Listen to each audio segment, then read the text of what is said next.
भैया जी नमस्कार। हम हैं टुनटुन भटूरे वाले। 10 साल से दिल्ली वालों को अपनी रेहड़ी पर लाजवाब भटूरों का स्वाद चखा रहे हैं जी।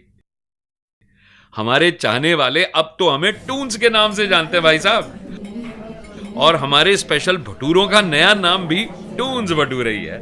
हमारे ठेले पर भीड़ देखकर सारे रेहड़ी वाले हमसे मन ही मन जलकर राख हो जाते हैं। और भैया जी जले भी क्यों ना, पिछले कुछ महीनों से हमारी सेल लगातार बढ़ती जो जा रही है। अच्छा, जब वो मेम साहब ऑफिस से लौटते हुए अपनी लंबी चौड़ी गाड़ी हमारी रेहड़ी के आगे रोक के हमसे भटूरे पैक करवाती हैं, तो सारे रेहड़ी वाले हमारी ओर देखकर ऐसे जलते हैं कि बस पूछो ना जी। भैया जी अब जरा ये भी बता दूं कि हमारे टून्स भटूरे किसी ऐरे गैरे भटूरे से अलग क्यों हैं। हमारे भटूरों में एक ऐसी चीज है भैया जी जो रेहड़ी पटरी पर बिक रहे खाने पीने के सामान में शायद किसी के पास है ही नहीं, और वो नायाब चीज है स्वच्छता और सफाई। अब भैया जी हम आपको बताते हैं कि हम टुनटुन से ये टून्स भटूरे वाले कैसे बने। इसके लिए हमने फूड सेफ्टी वर्कशॉप में भाग लिया था और वहीं से सीखे थे सफलता के 3 अहम मंत्र। हाँ जी, स्वच्छता, खान पान का रख रखाव और कचरे से निपटना। पहले बात करते हैं जी स्वच्छता की। स्वच्छता में मुख्य रूप से 2 तरह की बातें हैं। एक निजी स्वच्छता और 2 कामकाज वाली जगह की स्वच्छता। निजी स्वच्छता के लिए घर से निकलने से पहले हम नहा धोकर साफ सुथरे कपड़े पहनते हैं और फिर बालों को संवार कर टोपी से ढक लेते हैं। खाना बनाने से पहले अच्छी तरह से हाथ धो लेते हैं, फिर हाथ पोंछने के लिए अलग से साफ कपड़ा इस्तेमाल करते हैं हम, और भोजन बनाते हुए व उसे परोसते हुए डिस्पोजेबल दस्ताने पहनते हैं जी हम। निजी सफाई रखने के लिए हमें कुछ चीजों से दूर रहना पड़ता है। खाने की जगह पर बीड़ी सिगरेट नहीं पीता हूं और ना ही खाना पकाते और परोसते हुए अपने शरीर पर खुजली करता हूं। हाँ, किसी बीमारी की स्थिति में ना तो खाना पकाता हूं और ना ही ग्राहकों को परोसता हूं। तो अब आपने निजी साफ सफाई के सारे महत्वपूर्ण मंत्र सीख लिए। अब आपको सफलता का अगला राज, काम करने वाली जगह की स्वच्छता के बारे में बताता हूं। मैं झाड़ू लगाकर अपने आसपास साफ रखता हूं और रेहड़ी को भी साफ करते रहता हूं। बर्तन और खाना बनाने वाली जगह की सफाई के लिए अलग अलग कपड़े रखता हूं। अंतिम पर बेहद जरूरी, खाने को हमेशा ढक कर रखता हूं। जगह की स्वच्छता के लिए किन बातों से परहेज करना है, आइए अब उसके बारे में जानते हैं। नुकसान पहुंचाने वाले रसायनों का इस्तेमाल सफाई के लिए कभी नहीं करता हूं। गंदे कपड़ों का इस्तेमाल बर्तन धोने अथवा खाना ढकने के लिए कभी नहीं करता हूं। सब्जी काटने के लिए टूटा फूटा बोर्ड अथवा खराब चाकू का इस्तेमाल नहीं करता। गंदे बर्तनों का प्रयोग खाना पकाने अथवा खाना परोसने के लिए नहीं करता। किसी भी जानवर को बर्तन चाटने नहीं देता, इससे ग्राहक दूर भागते हैं।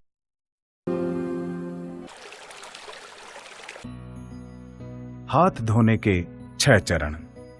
हाथ धोना एक इकलौता और सबसे महत्वपूर्ण तरीका है रोगों को फैलने से रोकने का। उचित ढंग से हाथ धोना एक भोजन से दूसरे में रोग फैलने से रोकता है। साथ ही शरीर से भोजन में प्रदूषण फैलने से रोकने के लिए भी हमेशा हाथ धोने चाहिए। आइए देखें हाथ धोने का सही तरीका। हाथ गुनगुने गर्म पानी से गीला करें। अब तरल साबुन लें।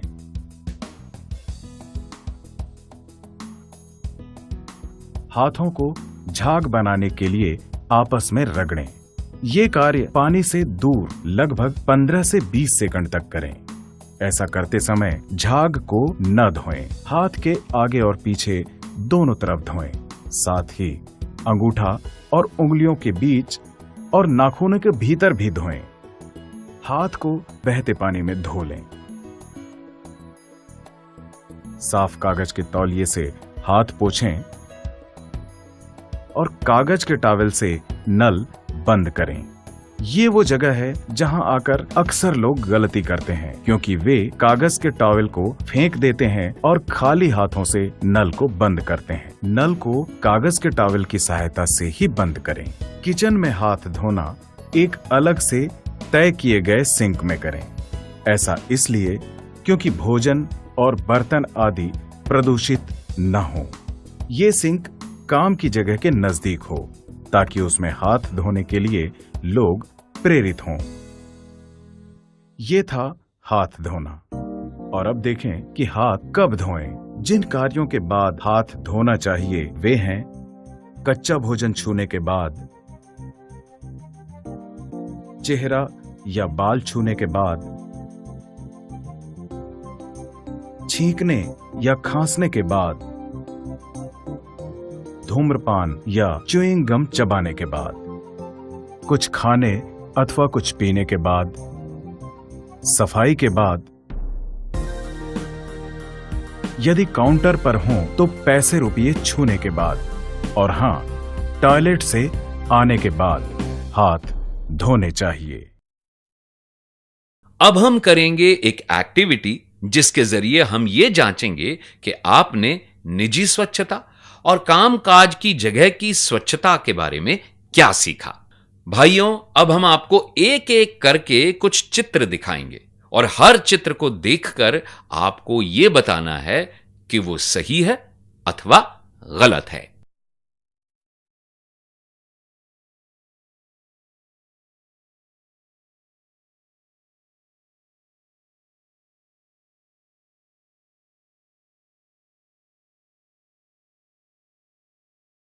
अब बात करते हैं सफलता के दूसरे मंत्र की, भोजन का रखरखाव। इसमें 3 मुख्य बातें हैं: पानी और बर्फ का रखरखाव, कच्चे माल को खरीदना, रखना और भंडारण करना, खाने को परोसना, पैक करना और बेचना। अब पानी और बर्फ लाने के तरीके और उनके रखरखाव की बात करते हैं। इन बातों ने मेरी सफलता में अहम भूमिका निभाई है। खाना पकाने या बर्फ जमाने के लिए सिर्फ पीने लायक साफ पानी का ही इस्तेमाल करता हूं मैं। पानी और बर्फ रखने तथा ग्राहकों को देने के लिए उचित व्यवस्था रखता हूं ताकि पानी दूषित न हो पाए और ग्राहक बीमार न हो जाए। अब पानी और बर्फ के इस्तेमाल में परहेज की बात करते हैं। साफ सफाई के लिए पहले इस्तेमाल किए गए पानी को दोबारा इस्तेमाल मैं कभी नहीं करता। गलत तरीके से पानी या बर्फ खरीदने या लाने का मतलब है असुरक्षित भोजन और बीमार ग्राहक। इन सब का नतीजा ग्राहक को खोना और कानूनी कार्रवाई को बुलावा देना है। अब बात करते हैं खाने के लिए कच्चा सामान कैसे खरीदें और उसका रखरखाव व इस्तेमाल कैसे करें। मैं हमेशा पैक किया हुआ कच्चा सामान लेता हूं, वो भी उसकी एक्सपायरी डेट देखकर। कच्चे माल का भंडारण इस तरह करता हूं कि जो सामान सबसे पहले आया वो सबसे पहले निकले, अथवा जो सामान सबसे पहले एक्सपायर होने वाला हो वो सबसे पहले निकले। भोजन में केवल अनुमति प्राप्त रंग, सुगंध या स्वाद जगाने वाली चीजों का प्रयोग करता हूं। शाकाहारी और मांसाहारी भोजन को बिल्कुल अलग अलग स्थान पर रखता हूं। अब कच्चे सामान की खरीदारी में, उसके रखरखाव व इस्तेमाल में क्या सावधानी बरतनी चाहिए उसकी बातें करते हैं। आखिर अपने ग्राहकों के स्वाद के साथ उनकी सेहत का भी ध्यान रखना चाहिए।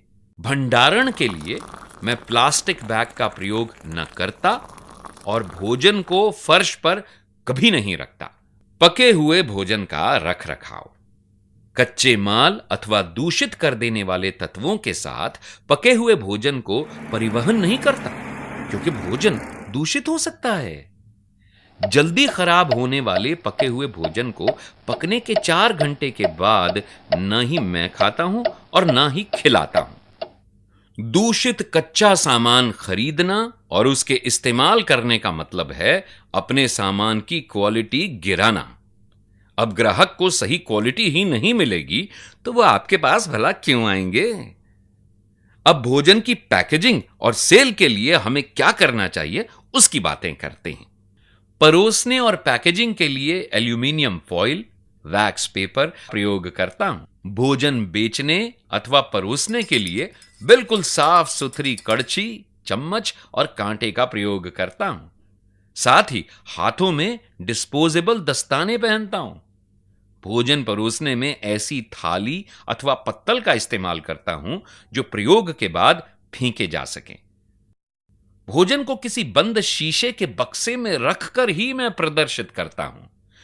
सही तरह से पैकेजिंग और सेलिंग का मतलब है ग्राहक को अपनी ओर आकर्षित करना, जिससे आपके व्यापार में वृद्धि होगी। इसलिए मैं किसी छपे हुए कागज और अन्य तरह के कागज पर खाना कभी नहीं परोसता। पके हुए भोजन को खुले हाथों से कभी नहीं छूता। भोजन परोसने में अथवा प्रदर्शन में खाने से भरी प्लेटों को एक के ऊपर एक कभी नहीं रखता। पैसे ले लेने के बाद बिना हाथ धोए भोजन नहीं परोसता। गलत तरीके से भोजन की पैकेजिंग का मतलब है देखने में खराब भोजन, जिसका नतीजा है ग्राहकों को खो देना। आखिर जो सही दिखता है वही बिकता है। अब मैं आपको बताता हूं अपनी बढ़ती हुई सेल का तीसरा और महत्वपूर्ण मंत्र, कचरे से निपटारा। कचरे से सही तरीके से निपटारा पाना हम सब के लिए बड़ी समस्या है। तो आओ अब मैं आपको बताता हूं कि मैं किस तरह से कचरे से निपटता हूं। मैं उचित साइज का डस्टबिन रखता हूं, जिसके ऊपर ढक्कन हो और जिसे छूने की जरूरत ना हो। उसके अंदर प्लास्टिक के बैग को चारों ओर लगा देता हूं। कचरा उठाने के लिए एक झाड़ू, धूल पैन और पेपर नैपकिन का प्रयोग करता हूं। कचरे को रास्ते पर, नाली में, खुली जगह पर अथवा पानी से भरे इलाकों में कभी ना फेंकता और ना ही डस्टबिन को कभी खुला छोड़ता। तो भाइयों, आज आपको मैंने सफलता का वो हर राज बता दिया जो मैंने वर्कशॉप में सीखा, उन्हें अपनाया और टून्स भटूरे वाले के नाम से ख्याति पाई। तो अब आपकी बारी है। मेरे कहे गए इन आसान मंत्रों को अपनाएं, फिर देखें शहर वाले महंगे रेस्टोरेंट में जाना भूल ही जाएंगे। आइए अब एक छोटी सी मजेदार एक्टिविटी के जरिए जानते हैं कि आप सबको सफलता के तीनों मंत्रों के बारे में क्या समझ में आया। ये एक टीम एक्टिविटी है। आप सभी को टीमों में बांट दिया जाएगा। सभी टीमों को लैमिनेट किया हुआ कार्ड दिया जाएगा। कार्ड पर एक तस्वीर है। उस तस्वीर को देखिए। जो आपने अभी सीखा है उसके अनुसार जो सही है उस पर सही का निशान लगाएं और जो गलत है उस पर गलत का निशान लगाएं। आपको इसके लिए 10 मिनट का समय दिया जाएगा।